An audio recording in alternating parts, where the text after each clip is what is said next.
need to have. We'll talk about those beliefs.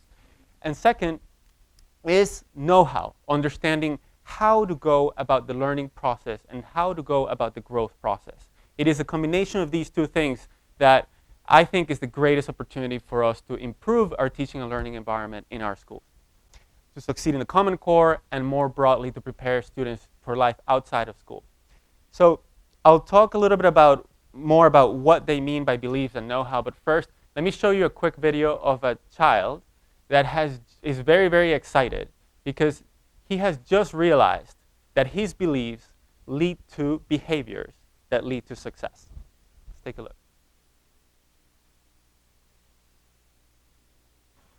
I feel.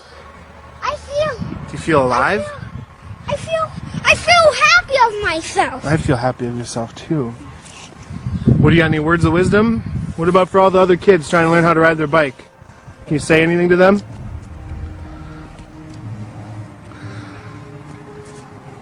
Everybody, I know you can believe in yourself. If you believe in yourself, you will know how to ride a bike. If you don't, you just keep practicing. You won't get the hang of it, I know it. If you keep practicing, you will get the hang of it, and then you can get better and better at it as you do it. Give me some thumbs up. Thumbs up, everybody! All right. For rock and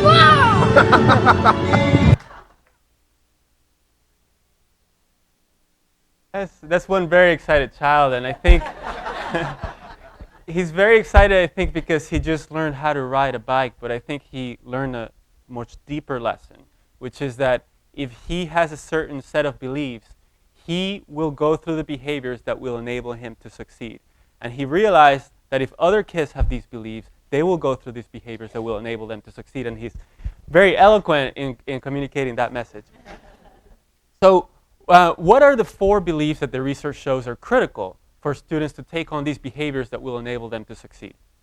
First, there's the belief that I can change my abilities through effort, or my intelligence through effort, or the growth mindset, which is a line of research that has been done by Carol Dweck at Stanford and many other people now that has looked at this core belief that people have on particular abilities, like their ability to do math or science or to be social or humorous or play basketball or anything else. When people see those abilities as fixed, as either they are very good at them or very bad at them because that's the way it is, they behave in very different ways than when people see that intelligence or abilities as malleable, as things that they build over time. And what the research shows is that when people think of abilities as fixed, so for example, they might agree with the question of, I can learn new things, but I can't change my basic intelligence. When people agree with that type of question, they see effort as a sign of weakness, something that only the incapable people need, and they shy away from effort. So what they want to do is show that they're smart, and they stay within their comfort zone. They continue doing things that they're very comfortable doing to do them quickly and successfully and get praised for being smart. They also collapse in the face of setbacks when they are not succeeding. They don't have strategies to cope with that, so they say, I'm no longer interested in this, and they go do something else. Versus when people understand abilities and intelligence as something that they build over time, they see effort as what makes people smart. They have the goal of growing. They actually become bored if they're doing what they already know what to do. And when they encounter challenges, they persist. They figure out new strategies. They try different routes to get to where they want to go. Second is the belief that I can succeed at this, which is related to the growth mindset. But not only can I build my abilities and intelligence, but I can see a path, or I think that success, however I define it, is possible. The environment is such that I have the conditions where I can meet success. If they don't see a path to success, then why go through the motions? Third is I belong in this learning community. So in the case of students in schools, when they see their group of peers in the school, they see a group that values learning, values going beyond one's comfort zone, exploring the world, and undertaking learning activities, so that when students go through and engage in learning activities, they get social rewards that they value, as opposed to when they engage in learning activities that decreases their social status. And finally, this work has value and purpose for me. So what they are working on in school is valuable to them, to what they value. Those 4 key beliefs are really important to developing students, so we can be more deliberate in our schools about building these beliefs in students. Now, when students have these beliefs, they are very motivated to go after their high expectations and their high goals. But if they don't know how to go about doing that, they might be like deer in headlights, where they might feel like, I don't know what to do about this. Or if they have a misconception about what are effective strategies, they might try to get there, encounter failure, try again, encounter failure again, and then question the beliefs as to whether their abilities are indeed fixed or whether they can succeed. So it's very important also for them to develop learning strategies or know-how. And those are, instead of 4 discrete things, there are a very long set of strategies that we continue to learn throughout our lives about how to effectively manage ourselves and how to go about the learning process. So in this research review, the beliefs are called academic mindsets, and the know-how is called learning strategies. Let me just let you read the key conclusions from the reports. Apologies for the long text, but I think this is really important, so I'll just give you some time to read this.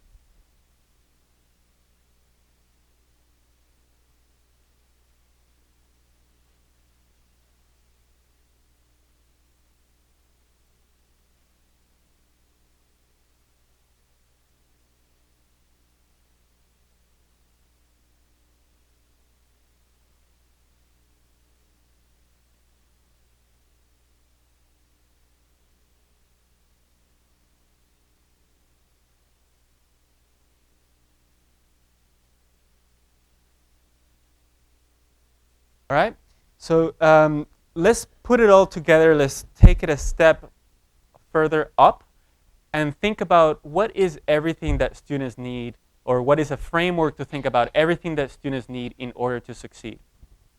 And in order to succeed in the Common Core, in schools, as well as outside of school.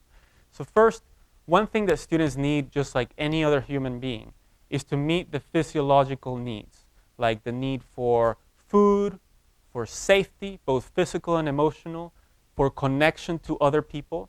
These are things that if we are not receiving, our brain focuses on securing those things, and it's hard for the brain to focus on math, history, civics, or anything else. So most students in the US have enough of these needs that they can meet, they can focus on learning. But for those students whose needs are not being met, we have a responsibility to meet these needs for them, at least while they're at school. So we can provide a safe, bully-free environment in our schools. We can feed them, and we can foster a culture where they feel that they're part of that culture and they're connected to other people. Once these physiological needs are met, as we talked about, their behaviors and their motivation are driven mainly by these academic mindsets, these 4 beliefs that we talked about. And those beliefs are very related to this learning skills and habits, or learning strategies, about what their conception is about what behaviors they can undertake to go after that learning and growth. And so we can call these, and then finally, at the top of the pyramid, they do need quality instruction, guidance, and experiences. And that is what we tend to focus 100% of our time in schools, and we do need to focus most of our time in that. It's really important to have great math instruction and science instruction and reading and everything else. But if we're not building the bottom 3 layers, which we might call learning readiness, the students are not really making the most out of those experiences that we're providing for them in the classroom. They're not coming in with those mental cylinders working the most that they can, and so they're not learning as much as they could be out of those experiences in the classroom. So my point is that we have to be more deliberate in building this learning readiness in our schools. And in thinking about Common Core, we need to redesign teaching and learning to make sure that in particular we build student agency, which are the 2nd and 3rd layer, academic mindsets and learning skills and habits. That's what we see as the greatest opportunity to improve student learning and prepare them for success in school, in life, and in work. With that, I will turn it to Uri, who will continue the presentation. Okay. Do you want me to turn this to? Yeah.